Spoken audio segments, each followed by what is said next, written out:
சுபிக்குழுவில் இணைந்துள்ள ஆசிரியர்கள் அனைவருக்கும் வணக்கம். ஆசிரியர்களே, தற்பொழுது நாம் காண இருக்கக்கூடிய பகுதியானது ஆசிரியர் தேர்வு வாரியம் டிஆர்பி அடுத்து அறிவிக்கக்கூடிய தேர்வுன்னு சொல்லி பார்த்தீங்கன்னா வட்டார கல்வி அலுவலர் தேர்வு பிஇஓ எக்ஸாம் 2025. இந்த வட்டார கல்வி அலுவலர் தேர்வை பொறுத்த வரைக்கும் நிறைய ஆசிரியர்கள் எதிர்பார்த்து கொண்டு இருக்கக்கூடிய தேர்வு. இந்த தேர்வு நடைபெறுமா, இந்த தேர்வினுடைய அறிவிப்பு இருக்குமான்னு சொல்லி எல்லாருமே எதிர்பார்த்து காட்டுக்கொண்டு இருக்கக்கூடிய சூழ்நிலையில டிஆர்பி தன்னுடைய வருடாந்திர கால அட்டவணையில இந்த தேர்விற்கான அறிவிப்பு கொடுத்திருக்கிறாங்க. அது மட்டும் இல்லாமல் சமீபத்தில் பள்ளி கல்வித்துறை அமைச்சருடைய அறிவிப்பிலையும் இந்த வட்டார கல்வி அலுவலர் தேர்வு நடைபெறும். ஸோ இந்த தேர்வு எப்பொழுது நடைபெறும் சொல்லி பார்க்கின்ற பட்சத்தில் மார்ச் 2026 இந்த தேர்வானது நடைபெறும். அப்போ இப்போ இருந்தே இந்த தேர்விற்கு நம்ம தயாராகிற பட்சத்தில் நிச்சயமாக மார்ச்சில் நடைபெறக்கூடிய தேர்வில் நம்மளுடைய அரசு பணியை உரித்தாக்கி கொள்ள முடியும் என்பது முதல் கான்செப்ட். அது மட்டும் இல்லாமல் இந்த தேர்வை பொறுத்த வரைக்கும் யூஜி ஒரு இளநிலை பட்ட படிப்பு ப்ளஸ் பார்த்தீங்கன்னா பிஎட் இருந்தாலே போதும்.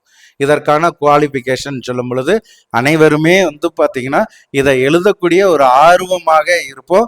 ஸோ எழுதுவதற்கு குவாலிஃபிகேஷன் இருக்குதுங்கிற பட்சத்தில் இதற்கான போட்டி அதிகமாக இருக்கும். காலி பணியிடத்தை பொறுத்த வரைக்கும் தற்பொழுது 50+ இருக்குது.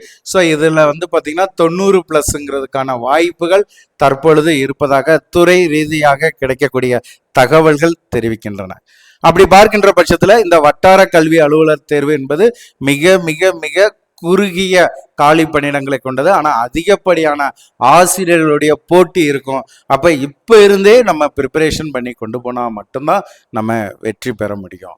ஸோ அதற்கு நம்முடைய சுபிக்குழுவின் சார்பாக இந்த வட்டார கல்வி அலுவலர் தேர்விற்கு 3rd டெஸ்ட் பேஜானது நம்ம என்ன செய்கிறோம், ஸ்டார்ட் பண்ணுறோம். 3rd டெஸ்ட் பேஜுங்கிறத மட்டும் இல்லாமல் 3rd பேஜ் தான் இந்த கோர்ஸோட ஃபுல் டீட்டெயில். அப்போ இந்த 3rd பேஜ் சொல்லி நம்ம எடுத்துக்கிற பட்சத்தில் இந்த 3rd பேஜில் நம்முடைய சுபிக்குழுவின் சார்பாக உங்களுக்கு என்னென்ன ப்ராசஸ் பண்ணி கொடுக்குறோம் சொல்லி பார்த்தீங்கன்னா உங்களுக்கான ஸ்டடி மெட்டீரியல் டோட்டலாக பார்த்தீங்கன்னா உங்களுக்கு 150 வினாவிற்கான ஸ்டடி மெட்டீரியல் நம்ம கிரியேட் பண்ணி உங்களுக்கு ப்ரொவைட் பண்ணுறோம்.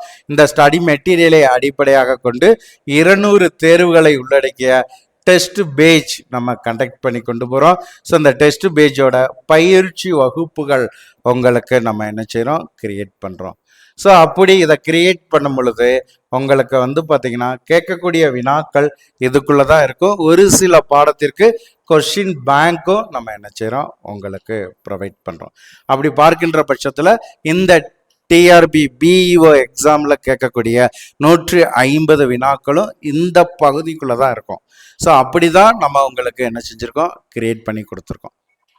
ஸோ ஃபஸ்ட்டு பார்த்தீங்கன்னா ஸ்டடி மெட்டீரியல் சொல்லி எடுத்துக்கிற பட்சத்தில் இதை 2 கேட்டகரியில் கொடுக்குறோம். ஒன்று ஸ்கூல் புக்கோட கண்டென்ட்டும் இதில் இருக்கும்.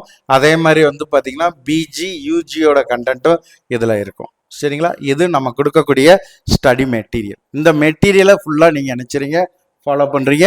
இந்த மெட்டீரியலை அடிப்படையாக கொண்டு பயிற்சி வகுப்பு கொடுக்குறோம். இந்த பயிற்சி வகுப்பானது முழுக்க மூல புத்தகத்தை அடிப்படையாக கொண்டு இந்த மெட்டீரியலில் இருக்கக்கூடிய தகவல் போக மூல புத்தகத்தினுடைய தகவலை ஒன்லைனராக நம்ம என்ன செய்கிறோம் உங்களுக்கு ப்ரொவைட் பண்ணுறோம். சார் அப்போ ஸ்டடி மெட்டீரியல், அந்த மெட்டீரியலில் இருக்கக்கூடிய தகவல் போக எக்ஸ்ட்ரா தகவல் இந்த பயிற்சி வகுப்பில் நம்ம கொடுக்குறோம். இந்த பயிற்சி வகுப்பை ஸ்டடி மெட்டீரியலை அடிப்படையாக கொண்டு டெஸ்ட் பேஜ் கொடுக்குறோம். அப்போ ஒரு டெஸ்ட் பேஜில் நீங்கள் ஜாயின் பண்ணுறீங்கன்னா உங்களுக்கு ஸ்டடி மெட்டீரியல் நம்ம ப்ரொவைட் பண்ணுறோம். அந்த ஸ்டடி மெட்டீரியலை ஃபாலோ பண்ணிக்கலாம். அது பிறகு நம்ம கொடுக்கக்கூடிய பயிற்சியை நீங்கள் ஃபாலோ பண்ணுறீங்க. அந்த பயிற்சியை அடிப்படையாக கொண்டு இது 2யுமே படித்து டெஸ்ட் எழுதுறீங்க. இது போக இன்னி சில மூல புத்தகங்களை உங்களுக்கு நான் ரெஃபர் பண்ணுவேன். அந்த புத்தகத்தையும் நீங்கள் படிக்கிற பட்சத்தில் நம்ம கேட்கக்கூடிய டெஸ்ட் கொஸ்டின்ஸ் முழுக்க டிகிரி ஸ்டாண்டர்டில் இருக்கும். அதை நீங்கள் அட்டன் பண்ணும் பொழுது உங்களுக்கு எளிமையானதாக ஈஸியாக பார்த்தீங்கன்னா என்ன செஞ்சுக்கலாம், எக்ஸாமை முடிச்சிடலாம். அப்போ நம்ம கொடுக்கக்கூடிய இந்த டெஸ்ட் ஷெடியூலை பொறுத்த வரைக்கும் ஒவ்வொரு தேர்வுக்கும் 100 வினாக்கள்ங்கிற கான்செப்டில் இந்த 3rd பேஜானது உங்களுக்கு நம்ம என்ன செய்கிறோம், கிரியேட் பண்ணி கொடுக்குறோம். ஸோ இதில் நீங்கள் பார்த்தீங்கனாலே உங்களுக்கு தெரியும் இந்த டெஸ்ட் பிளான் ஆல்ரெடி நம்ம டெஸ்ட் குரூப்பில் கொடுத்துருக்குறோம். ஸோ அது மட்டும் இல்லாமல் ஒவ்வொரு சோசியல் மீடியாவிலையும் இதை கொடுத்துருக்குறோம். ஸோ இதை பார்க்கும் பொழுது பாருங்க, பாட்டும் தொகையும் தொகுப்பு முறைன்னு சொல்லி கிட்டத்தட்ட 4 டாபிக் கொடுத்துருக்கேன். அப்போ 4 டாபிக்னா 400 கொஸ்டின்ஸ் இதில் இருக்கும். அப்போ இதை எப்படி படிக்கணும்னு சொல்லி பார்க்கும் பொழுது, இந்த பாட்டும் தொகையும் தொகுப்பு முறையில் உங்களுக்கு பயிற்சி வகுப்பு நான் கொடுத்துருவேன்.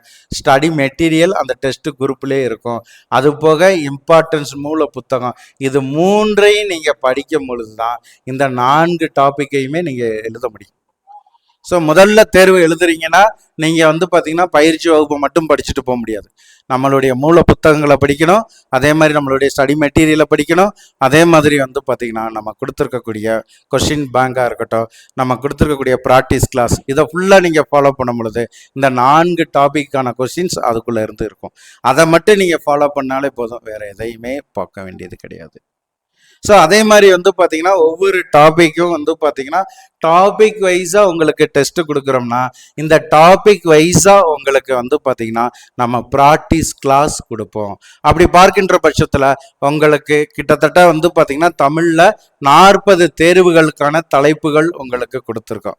தமிழில் கேட்கக்கூடிய வினாக்கள் 16 வினாக்கள், 150 வினாக்களில் தமிழில் கேட்கக்கூடியது 16 வினாக்கள். ஸோ இந்த 16 வினாக்களையுமே பார்த்தீங்கன்னா நீங்கள் எதிர்கொள்வதற்கு கிட்டத்தட்ட 40 டாபிக், டெஸ்ட்டுக்கான டாபிக் 40 கொடுத்துருக்கோம். அப்போ கிட்டத்தட்ட உங்களுக்கு பயிற்சி வகுப்பும் பார்த்தீங்கன்னா 40 பயிற்சி வகுப்புகள் உங்களுக்கு இருக்கும். அப்போ இந்த 40 பயிற்சி வகுப்புகளையும் நீங்கள் படிக்கணும். அது மட்டும் இல்லாமல் நம்ம கொடுத்துருக்கக்கூடிய ஸ்டடி மெட்டீரியலில் படிக்கணும், நம்ம கொடுக்கக்கூடிய மூல புத்தகங்களையும் படிக்கணும். இதை மட்டும் அப்படியே நீங்கள் ஃபாலோ பண்ணால் போதும். கொஸ்டின்ஸ் ஃபுல்லாகவே இதுக்குள்ளே தான் இருக்கும். இதே மாதிரி தான் ஒவ்வொரு பாடத்திற்கும் நீங்கள் படிக்க வேண்டிய கண்டென்ட் ஸ்டடி மெட்டீரியலாக இருக்கும், ப்ராக்டிஸ் கிளாஸாக இருக்கும், கொஸ்டின் பேங்காக இருக்கும். ஸோ நீங்கள் என்ன பண்ணணுங்கிறத அந்த குரூப்பில் நான் கொடுத்துருவேன். அந்த டெஸ்ட் டாபிக் ஆரம்பிக்கும் போதே, இப்போ தமிழ் ஆரம்பிக்குதுன்னா தமிழில் நீங்கள் என்ன பண்ணணும், இங்கிலீஷ் ஆரம்பிக்குதா இங்கிலீஷுக்கு நீங்கள் என்ன பண்ணணும், மேக்ஸுக்கு என்ன பண்ணணும், சயின்ஸு, சோசியல், சைக்காலஜி, ஒவ்வொன்றுக்குமே நீங்கள் என்னென்ன பண்ணணுங்கிறது அந்த தேர்வு ஆரம்பிக்கும் பொழுதே உங்களுக்கு கொடுத்துருவேன். அப்போ அதை மட்டும் நீங்கள் படித்தாலே போதும். அதில் உங்களுக்கு ஸ்டடி மெட்டீரியல் ஃபுல்லாக படிச்சுட்டு அதுலேருந்து கொஸ்டின் கிடையாது. ஸ்டடி மெட்டீரியலில் நீங்கள் கிட்டத்தட்ட ஒரு 70% தெரிஞ்சுக்கிருவீங்க. நம்ம கொடுக்கக்கூடிய 50% தெரிஞ்சுக்கிருவீங்க. நம்ம கொடுக்கக்கூடிய பயிற்சி வகுப்புல 30, நம்ம கொடுக்கக்கூடிய கொஸ்டின் பேங்க் மூல புத்தகத்தில் 20. ஸோ இந்த மாதிரி எல்லாத்தையுமே நீங்கள் பயன்படுத்தி தான் தேர்வை எழுத முடியும். அந்த அளவிற்கு ஒரு அருமையான தேர்வு, டெஸ்ட் பேஜ், பயிற்சி வகுப்பு எல்லாமே உங்களுக்கு சுபிக்குழுவானது கிரியேட் பண்ணி கொடுத்துருக்குறோம். சரியா? ஸோ அப்படிங்கிற இதற்கான சிலபஸ், அந்த பயிற்சி வகுப்பை நம்ம என்ன செய்ய போகிறோம், ஆரம்பிக்க போகிறோம். இந்த டெஸ்ட் பேஜை பொறுத்த வரைக்கும் பார்த்தீங்கன்னா உங்களுக்கு எப்போ இந்த டெஸ்ட் பேஜ் ஆரம்பிக்கிறோம், இந்த டெஸ்ட் பேஜ் ஆரம்பிக்கக்கூடிய நாள் என்னன்னு சொல்லி பார்த்தீங்கன்னா அக்டோபர் 20ஆம் தேதியில இருந்து உங்களுக்கு இந்த டெஸ்ட் பேஜ் ஆனது நம்ம ஆரம்பிக்கிறோம். ஆனால் பயிற்சியை பொறுத்த வரைக்கும் அக்டோபர் 14லேயே உங்களுக்கு நம்ம என்ன செய்கிறோம், ஆரம்பிச்சிடறோம். அப்படி பார்க்கின்ற பட்சத்தில் முதல்ல தமிழ். ஸோ இந்த தமிழில் இந்த டாபிக் இதுதான் சிலபஸ்ஸு. இந்த சிலபஸை தான் அப்படியே நம்ம கவர் பண்ணி டெஸ்ட்டாக டாபிக் வைஸாக பிரிச்சிருக்கோம். இந்த டாபிக்ல இருந்து தான் உங்களுக்கு பயிற்சி கிளாஸ் இருக்கும். அப்போ முதல் இது பார்த்தீங்கன்னா சங்க இலக்கியம், சங்க இலக்கியம், சங்கம் பற்றிய குறிப்புகள். ஸோ முதல் டாபிக். ரெண்டாவது பாட்டும் தொகையும். உங்களுக்கு 4 டாபிக்கா டெஸ்ட் கொடுத்துருக்குன்னா 4 பயிற்சி வகுப்பு இருக்கும்.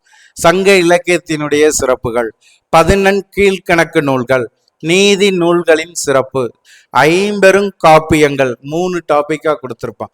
5 காப்பியங்கள் 2 டாபிக். ஸோ இப்படி நம்ம கொடுத்துருக்கக்கூடிய இந்த டாபிக் வைஸான டெஸ்ட்டுக்கு பயிற்சி வகுப்பை நம்ம என்ன செய்கிறோம், ஆரம்பிக்கிறோம். சுபிக்குழு ஆசிரியர்கள் இதை முழுமையாக பயன்படுத்திங்க. இது போக ஒவ்வொரு பாடத்திற்கும் பயிற்சி, ஸ்டடி மெட்டீரியல், கொஸ்டின் பேங்க் கொடுத்து இந்த டெஸ்ட் பேஜை உங்களுக்கு நம்ம ஆரம்பிக்கிறோம். வாய்ப்பை சுபிக்குழு ஆசிரியர்கள் பயன்படுத்திக்கோங்க. ஸோ 14ஆம் தேதியிலிருந்து உங்களுக்கு இதற்கான பயிற்சியை கொடுக்குறோம். ஸோ இதில் வேறு ஏதேனும் சந்தேகங்கள் உங்களுடைய கருத்திற்கு சுபிக்குழுவோடு இணைந்திருங்கள். உங்களுடைய அரசு பணி கனவு லட்சியத்தை எட்டும் வரை சுபிக்குழுவை முழுமையாக பயன்படுத்தி கொள்ளுங்கள். நன்றி நண்பர்களே.